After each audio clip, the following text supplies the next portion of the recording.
सभी भक्तजनों को प्रेम से राधे राधे। आज मैं श्रीमद् भागवत पुराण का पाठ 10 सुना रही हूँ। ये देखिए, इसमें राजा परीक्षित सुखदेव जी पूछ रहे हैं कि जो प्राणी मरणासन है उसे कौन से कर्म करने चाहिए, किस मंत्र का जाप करना चाहिए। तो वे सुखदेव जी राजा परीक्षित को समझा रहे हैं। क्या कह रहे हैं? किसी भी प्रकार से जीवन को ज्ञान में, धर्म में, भक्ति में बना लेना चाहिए ताकि अंतिम क्षणों में भगवान की स्मृति बनी रहे। साजन, यद्यपि मैं निर्गुण ब्रह्मा का उपासक हूँ, फिर भी भगवान श्री कृष्ण की मधुर लीलाएं मेरे हृदय को आकर्षित किए रहती हैं। मैं ही क्या, बड़े बड़े ऋषि मुनि भी इनकी लीलाओं में रमे रहते हैं। जो लोग मोक्ष पद प्राप्त करना चाहते हैं उनके लिए भगवान के नामों का प्रेम पूर्वक संकीर्तन करना जितना आवश्यक शास्त्रों में वर्णित है, उतना ही सिद्ध ज्ञानियों के लिए भी है।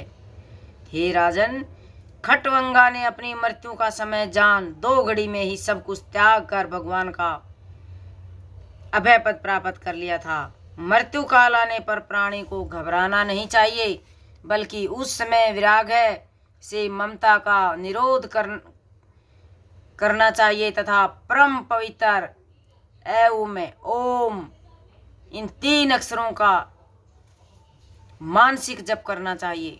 मन ही मन में, जब लास्ट समय हो, आदमी बहुत बीमार है, पता चल गया मैं बीमार हूं, तो इन 3 अक्षरों का ओम, मन के द्वार इंद्रियों को उनके विषय से हटाकर मन को भगवान के चरणों में लगा लेना चाहिए।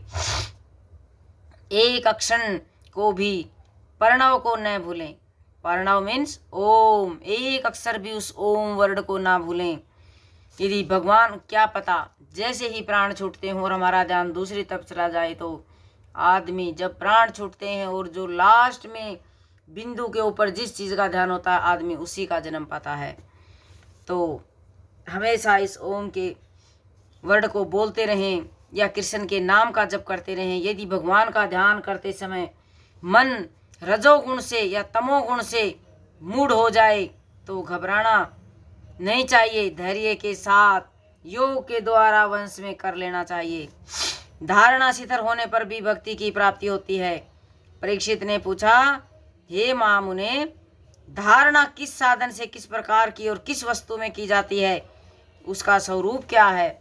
सुखदेव जी बोले, हे राजा परीक्षित, आसन, श्वास, आसक्ति, इंद्रियों पर विजय प्राप्त करके, जैसे आसन, एक आसन बिछा जाता है, सांस को रोक लिया जाता है, अपनी सांसों पर ध्यान धर के, आसक्ति मतलब अपने बिंदु को एकदम इसमें ध्यान करके और अपनी इंद्रियों को वंश में करके, बुद्धि के द्वारा मन को भगवान के स्थूल रूप में लगा देना चाहिए। संपूर्ण जगत को कुछ कभी था, आज है और आगे होगा, वही भगवान का सुतल और विराट शरीर है।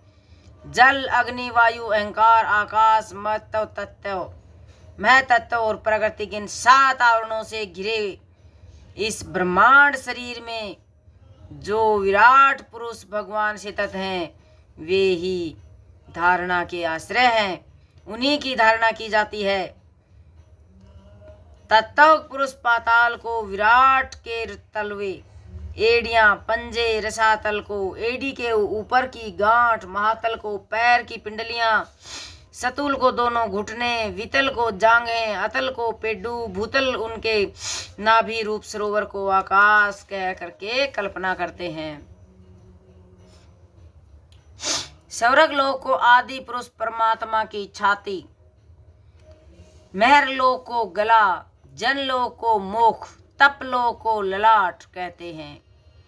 भगवान को सहस्त्रों मस्तक समूही सत्यलोक है। इंद्रादि देवता, इंद्र आदि देवता भी उसकी, इंद्र आदि देवता उसकी भुजाएं, दिशाएं कान, शब्द श्रवण इंद्रियां, नासिका दोनों अश्विनी कुमार, घ्राण इंद्रियां गंध, धधकती अग्नि उनका मुख है। भगवान विष्णु के नेत्र, अंतरिक्ष उनके देखने की शक्ति, सूर्य पल के रात और दिन, भ्रुविलास ब्रह्मालोक, जल और रस तालु और जीवा है। वेदों को भगवान का ब्रह्मरंध्र कहा है और यम को दाढ़ें, दांत सब प्रकार के स्नेह, जगन मोहिनी माया को मधुर मुस्कान कहते हैं। यह अनंत सृष्टि और उसकी माया का कटाक्ष विशेष है। धर्म को शतन, लज्जा ऊपर तथा लोभ नीचे का होठ, अधर्म पीठ, कोक समुद्र और पर्वत अस्थियां हैं। देखो एक एक चीज को कैसे विस्तार से बताया है। सारी नदियां उस विराट पुरुष की नाड़ियां रोम वृक्ष हैं, सांस वायु है, काल उनकी चाल है और गुणों को कर्म कहा गया है। बादल उनके केस, संध्या उनके वस्त्र, मूल प्रकृति को हृदय और चंद्रमा को महात्मा लोग उसका मन कहते हैं। सर्वात्मा को चित्त, महतत्व और अहंकार रुद्र कहे गए हैं। विविधा देवताओं के नाम जो बड़े बड़े यज्ञ किए जाते हैं वे उनके कर्म हैं। मोक्ष चाहने वाले पुरुष बुद्धि से मन को इन्हीं में स्थिर करते हैं, इसलिए उन सत्य स्वरूप आनंद निधि परमात्मा का ही भजन करना चाहिए। अन्य किसी भी वस्तु में आसक्ति नहीं रखनी चाहिए। भजन से जन्म मृत्यु के चक्कर में डालने वाला ज्ञान नष्ट हो जाता है। कोई साधक अपने शरीर के हृदयकाश में विराजमान भगवान परदेश मातर स्वरूप की धारणा करते हैं। वे ऐसा ध्यान करते हैं कि भगवान की चार भुजाओं में शंख चक्र गदा और पद्म है। वे पीत वस्त्र धारण किए हुए हैं। जब तक मन के द्वारा दृष्टि गोचर न हो तब तक पुनः पुनः चिंतन रूप भगवान को देखते रहने की चेष्टा करते रहना चाहिए। मतलब उस चिंतन में डूबे रहो और बार बार उस भगवान के रूप को देखना चाहिए। भगवान दृष्टे नहीं दृष्टा है, दृश्य नहीं दृष्टा है। सगुण निर्माण सब कुछ इन्हीं का स्वरूप है। सब कुछ किसी भी चीज का जो निर्माण है वो इन्हीं का है। जब तक इनमें अन्य प्रेम भक्ति योग कुछ भी चीज स्थिर ना हो, कोई भी काम को अगर ध्यान से न किया जाए, साधक को नित्य कर्मों के पश्चात सारे कर्म करने के बाद क्या चाहिए कि मन को एकाग्र चित्त में से भगवान के स्थूल कद का ध्यान करते हुए एक जगह बैठकर भगवान के चरणों का ध्यान करना चाहिए। हे राजन, जब योगी पुरुष इस नश्वर संसार को त्यागना चाहे तो उसे देश और काल में मन को नहीं लगाना चाहिए। मन से इंद्रियों को संयम कर और बुद्धि से मन को नियमित करके और मन के साथ बुद्धि को अक्षेत्र में अंतरात्मा में लीन कर दे। भाई मन बुद्धि इंद्रियां सबको एक बना लें, बस सिर्फ ध्यान टक उस ठाकुर जी को लगाएं। इस अवस्था में सत्वगुण भी नहीं रहता, रजोगुण और तमोगुण की तो बात ही क्या है। सिर्फ और सिर्फ मेरे प्रभु, मेरे श्री कृष्ण, मेरे विष्णु ही दिखाई देंगे।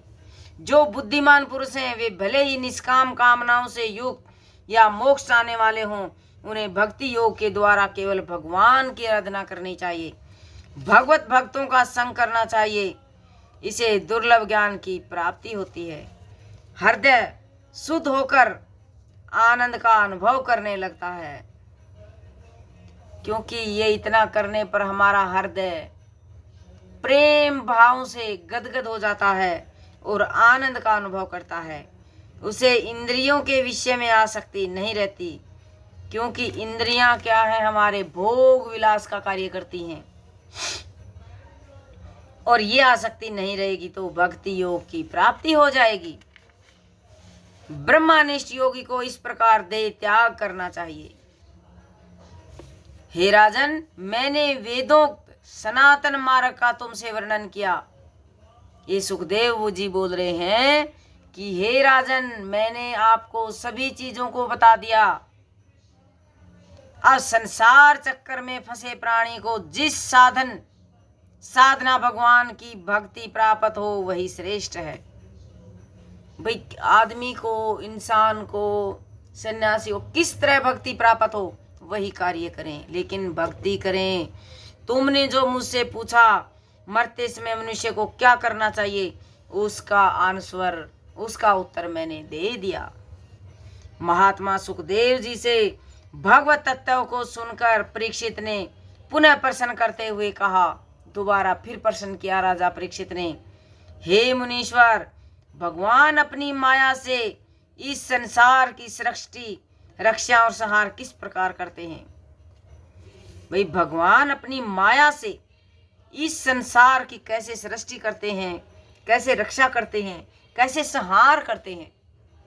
संहार, सुखदेव जी बोले, संसार की उत्पत्ति, स्थिति और लय की लीला के लिए भगवान सत्व, रज और तमो गुण 3 शक्तियों को स्वीकार कर ब्रह्मा विष्णु महेश का रूप धारण करते हैं।